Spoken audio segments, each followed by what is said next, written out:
Hi there, I am Tanya Windiger and have complex post-traumatic stress disorder myself. And so often people ask me about what my ACE score is. And I'm sure you have been asked that too, and you may have even done that questionnaire to find out what is your ACE score. Okay, this was a huge study, and I just want to highlight or talk about the key findings of that study, because that study often gets misinterpreted. Okay? So first off, that study was first published all the way back in 1998. Okay? And back then, when we were talking about things like smoking, it was still totally okay to smoke in restaurants, at work, in your office, and so forth. And in Austria back then, you could actually still get cigarettes in vending machines on the street. Okay, so even children could get cigarettes. It was back then. Okay, that was okay.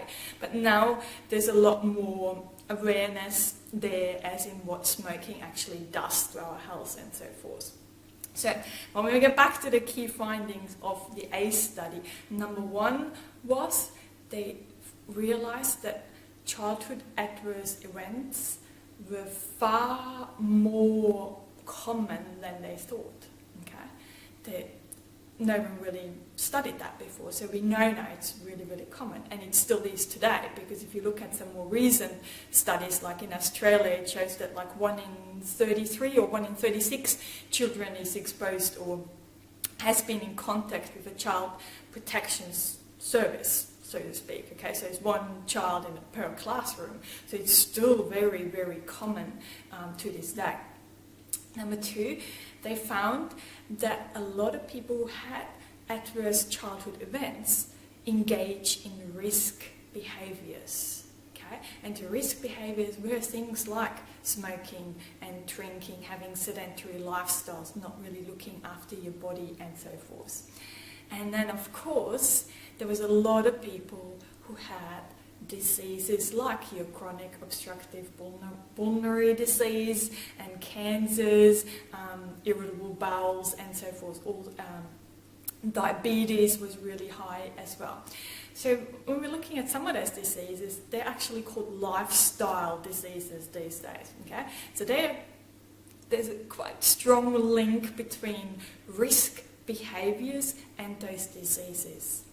And where sometimes memes or quotes or posts out there get things a bit wrong, they make that link from the adverse event in childhood to the disease, but there's no link there. The link is with the risk behavior, and that is really, really important, because for so long I thought I was just, my life's ruined, I'm damaged goods, I can't even function from day to day, I'm just going from flashback to nightmares and so forth, and now it is, and I'm going to have, or more likely to have, diabetes or lung diseases and so forth. And it's like, no, it's not.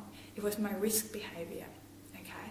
And I mean, I don't know about you, but I had a time in my life where I was smoking and drinking a lot. I was living on coffee and chocolate, okay?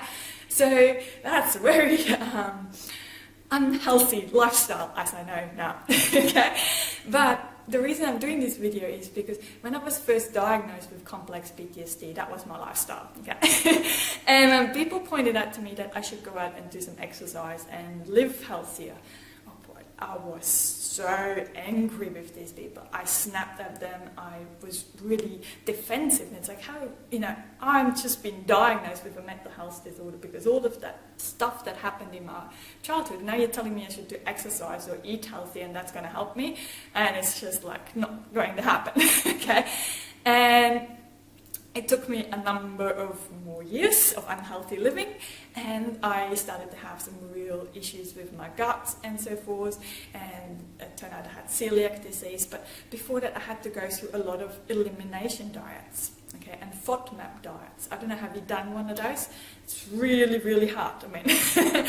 But I had 3 good goes at it, let's not talk about the 7 half attempted goes I had, because it's really, really hard, okay, to change your diet.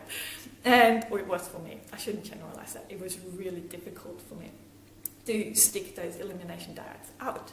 But every time I did, for some reason, I actually did feel a lot better while I was on this diet.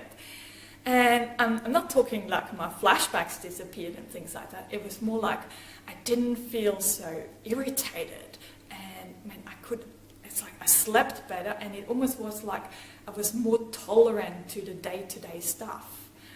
And the first time I thought, no, that's not the diet. Second time it's like, hey, this is a bit funny. And the third time it's like, man, I really need to do something about my diet. And I just really want to put this out there, because if you are like me, and I had a very strong view on that diet's not going to change anything for me. And back then I was on a lot of medication to help me with my PTSD symptoms, to now being having a totally different life. I'm actually not even on any medication whatsoever at this point in my life, and I can manage my PTSD symptoms quite well, but I do mainly drink water. There's no more Red Bulls. I used to love Red Bull. And so I drink water, have a healthy diet, I exercise, I meditate, and things have really shifted for me. I changed my risk behaviors and my health changed. So I just want to really put that out there, that you reclaim that. You have that power to do that as well. All the trauma and abuse made us feel like we are hopeless and useless, and things that we were told, but we can actually make a difference.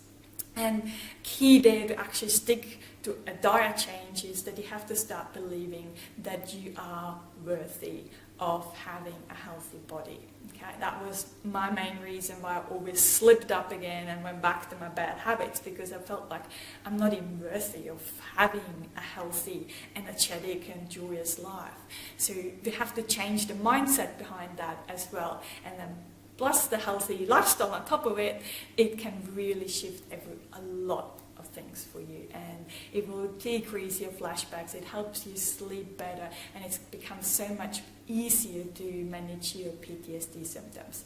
So I hope you find that helpful, and as always, lots and lots of love and rainbows to brighten up the tough times just a little.